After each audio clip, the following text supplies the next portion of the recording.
untuk memberikan tambahan penjelasan sekaligus memberikan gambaran tentang blueprint atau roadmap PSSI ke depan. Singkat saja Pak gambarannya.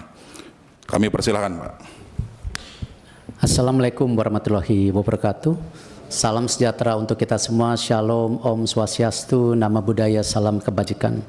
Tentu pimpinan Komisi 10 dan seluruh anggota wakil rakyat dari Komisi 10 yang hadir hari ini, saya mengucapkan apresiasi setinggi-tingginya.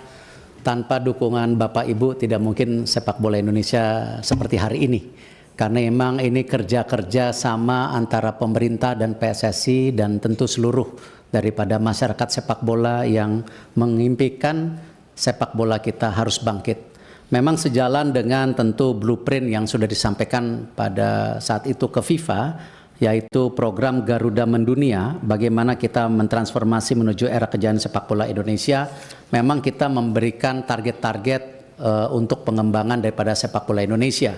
Seperti contoh, kita juga memaparkan kepada FIFA waktu itu bagaimana juga tidak hanya membangun yang putra, tapi juga yang putri, di mana contoh target-targetnya untuk tim putri ini lolos FIFA U17 World Cup tahun 2030, 2031 lolos Olimpiade, 2032 lolos FIFA U20 dan juga lolos Piala Dunia Putri 235 tahun 2035. Untuk yang putranya seperti ada di data di atas, waktu itu 2031 lolos Piala Dunia, lalu 2033 lolos Piala Dunia U20, 2036 lolos Olimpiade, 2038 lolos Piala Dunia.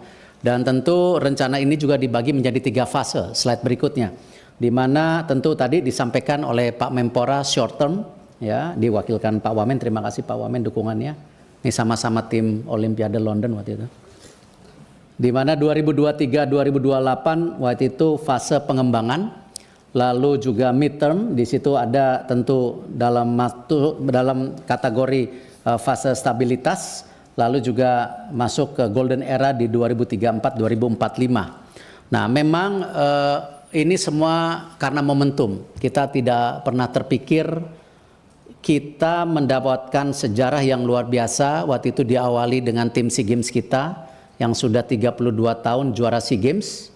Lalu kita PSSI mendorong, ya, di mana pertama kalinya, slide berikutnya, kita tim U17 kita, tim U20 kita, tim U23 kita, semua termasuk yang senior ini bisa masuk ke Piala Asia. Ini pertama kali, tidak pernah dalam sejarah kita semua tim kita masuk. Sekarang yang putri pun sedang bertanding. Kemarin alhamdulillah juara AFF, kita lagi coba nanti kualifikasi Piala Asia. Nah, karena program yang didukung oleh pemerintah dan tentu semua supporter sepak bola, apakah pembelian merchandise, sponsor, ini sebuah momentum yang tidak pernah dipikirkan, terlepas daripada roadmap yang kita sudah paparkan kepada waktu itu kepada FIFA. Slide berikutnya. Nah, di sini sebagai contoh, di mana kemarin di U16 kita juara 3, sehingga kita bisa masuk Piala Asia, dan ini sekarang timnya sedang training camp. Akan ada beberapa pertandingan nanti di UAE, lalu di Saudi. Kalau sampai kita masuk 8 besar di Piala Asia, artinya kita lolos Piala Dunia. Artinya sebuah terobosan yang mestinya targetnya di tahun 2030-an. Nah, lalu di U20 sama, kemarin ternyata kita juara 1 Piala AFF U19. Yang sebenarnya untuk U20 sendiri targetnya sebenarnya lebih rendah dari yang U17. Ternyata juara. Nah, akhirnya kita lolos juga Piala Asia. Tapi sayang di fase grup kita kalah. Dan memang ke Piala Dunia itu untuk Piala U20 cukup berat karena 4 besar. Kalau yang U17 8 besar. Nah, tetapi tentu hal-hal seperti ini kita tidak boleh menyerah diri. Karena sebuah kegagalan. Karena U17 kita masih punya potensi. Bahkan kenapa kita juga diskusi hari ini mengenai percepatan naturalisasi, karena prestasi yang luar biasa di tim U23 kita. Next slide. Di mana masuk 4 besar Piala Asia. Jadi ranking 4 di Asia. Sehingga kalau ranking 3 kita langsung ke Olimpiade. Akhirnya karena ranking 4 kita harus bertanding di Prancis melawan Guinea. Sayang kita kalah 2-0.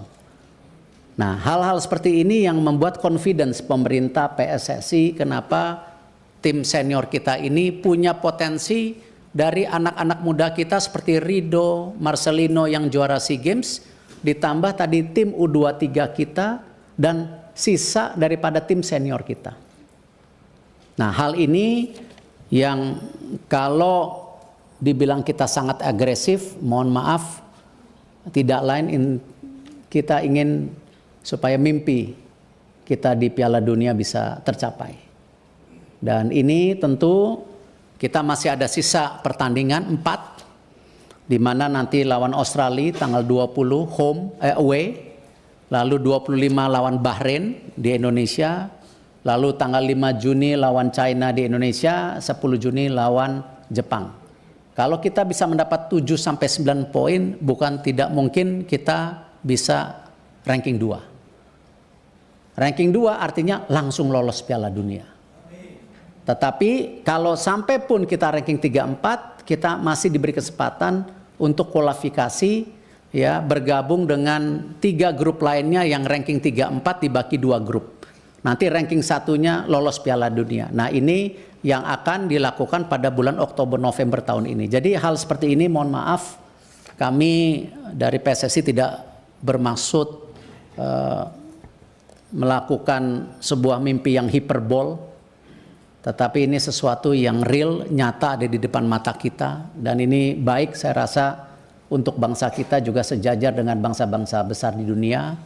Dan kami tentu perkembangan tim nasional senior ini juga tetap kita lakukan bagaimana terus membangun regenerasi tim nasional melalui program pembangunan usia dini, yang mungkin pada kesempatan berikutnya, slide berikutnya, saya berharap saya diberi waktu paparan lebih lebar. Kemarin terima kasih para pimpinan Kapoksi sudah hadir. Mungkin tidak fair para pimpinan kalau kita juga tidak mengajak seluruh anggota untuk melakukan FGD. Ya, karena memang kebetulan ada mungkin 30 halaman yang tidak mungkin saya presentasikan saat ini.